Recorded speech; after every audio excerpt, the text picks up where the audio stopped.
Ho Chi Minh City celebrates joyfully on the night of the 50th anniversary of national reunification. Ukraine and the United States officially sign a mineral agreement.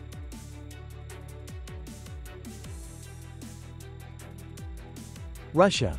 Rehearsals underway for Victory Day Parade. Hello, so good to see you again in today's news, and here we go, the first headline of the show.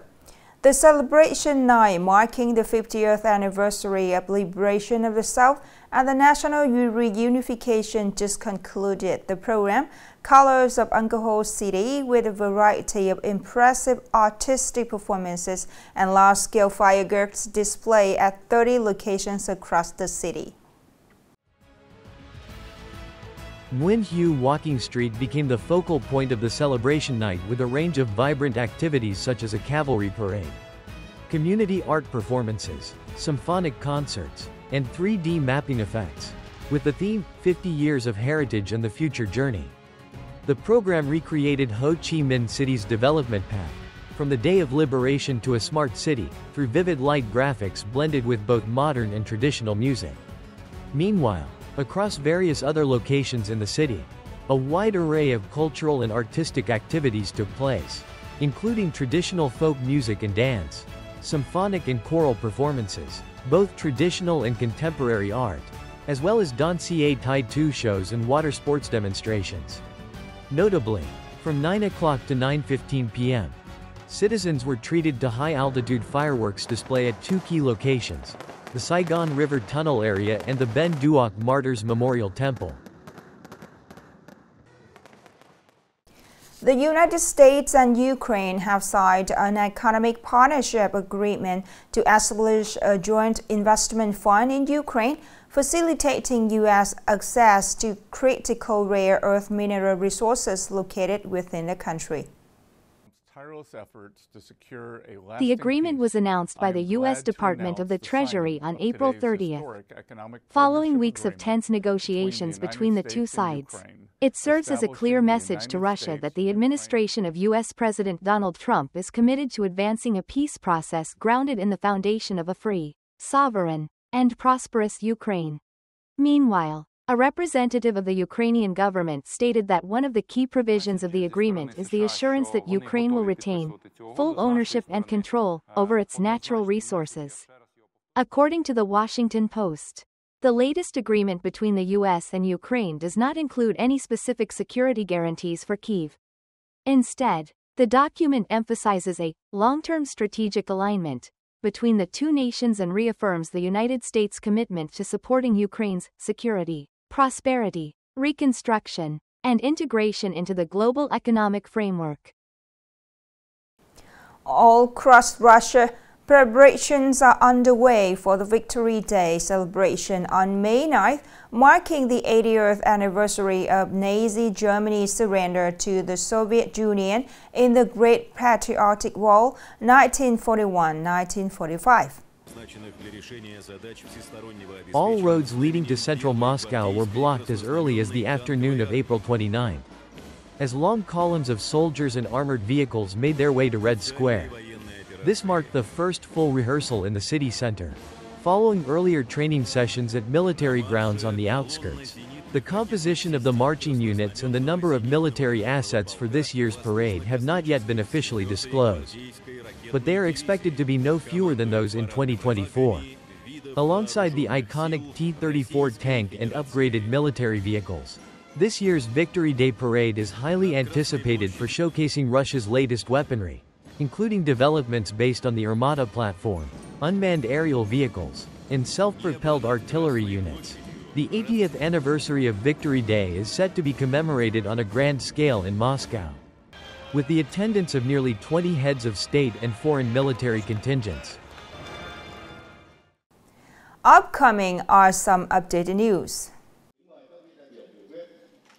The 9th session of the 15th National Assembly is scheduled to take place from May 5 to June 28, 2025, divided into two phases, with a total working duration of 37 days, including several weekends.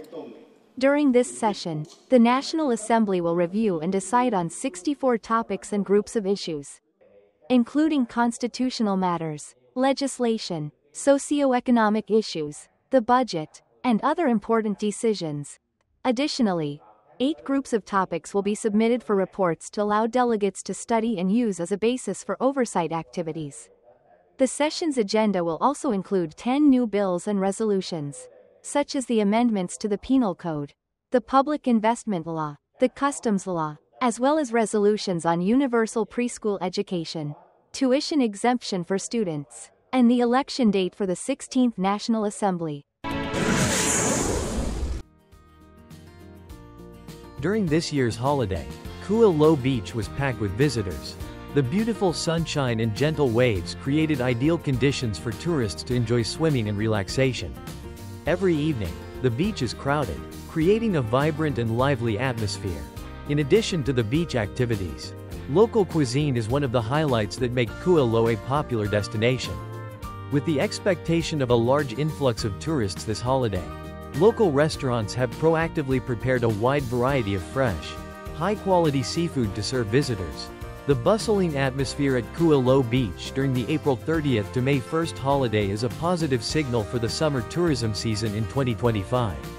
With careful preparations from both the government and local residents, Kua Low continues to solidify its position as an attractive destination in central Vietnam.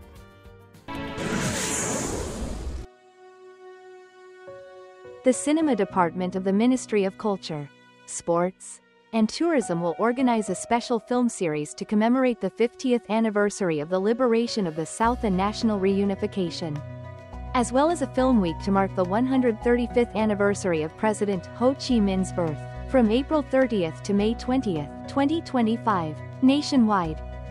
13 works, including documentaries, feature films, and animated films, will be widely screened. The Cinema Department will also collaborate with the Department of Culture, Sports, and Tourism of Nghệ An Province and other organizations to hold the Film Week celebrating the 135th anniversary of President Ho Chi Minh's birth, May 19, 1890 May 19, 2025, from May 12 to May 15, 2025, in Nghệ An.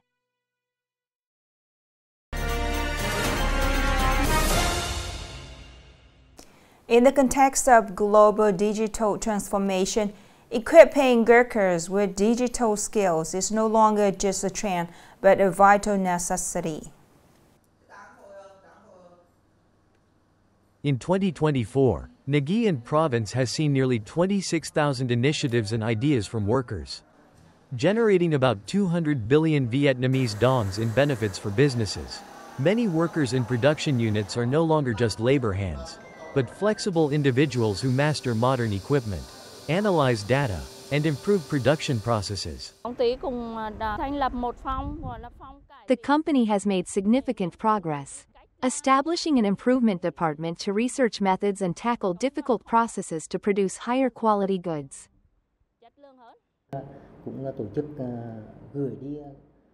Every year, we organize training for our workers based on the modern equipment systems at partner units. Additionally, we regularly hold reviews and summarize experiences, supplementing workers' knowledge to improve their skills.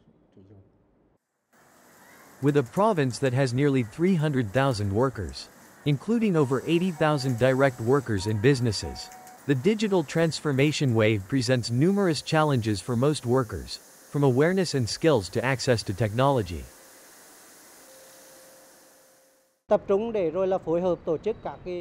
We are coordinating to organize digital skills training programs for workers.